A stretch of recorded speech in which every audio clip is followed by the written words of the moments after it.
وہ پرامن اپنی جدوجہد کر رہے ہیں قاضی کی ایکسٹینشن کے خلاف، آئینی ترامیم جو غیر آئینی ترامیم ہو رہی ہیں ایک حکومت کی طرف سے ان کے خلاف، تو یہ ساری چیزیں جو ہے نا وہ اپنی جگہ چل رہی ہیں۔ تو اس وقت علی امین گنڈا پور کی جو تقریر ہے، علی امین کے بارے میں کیا فیصلہ کرنا ہے، تو یہ فیصلہ بھی عمران خان نے ہی کرنا ہے۔ تو یہ اس سیاسی میٹنگ کے اندر معاملہ ہوا ہے، اور اب جو عام ولاگ ہوگا وہ عمران ریاض کا سننے والا ہوگا، چونکہ علی امین کے حوالے سے ان کے پاس خبر ایکچول کیا ہوتی ہے۔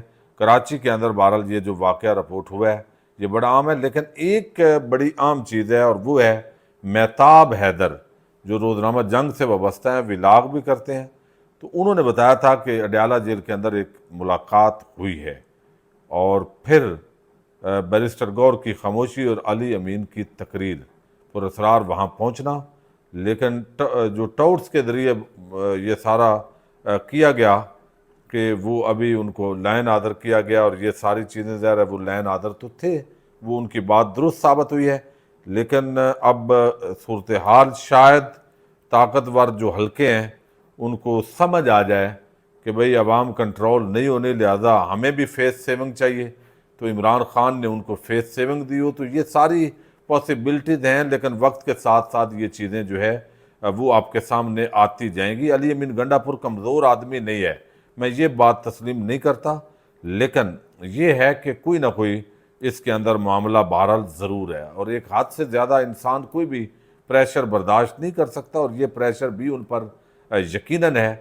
تو یہ سیاسی کمیٹی کا فیصلہ ہے، احتجاج جاری رہے گا۔ علی امین کے بارے میں یا کوئی اور بھی فیصلہ کرنا ہے تو وہ عمران خان نے ہی کرنا ہے۔ پاکستان زندہ باد۔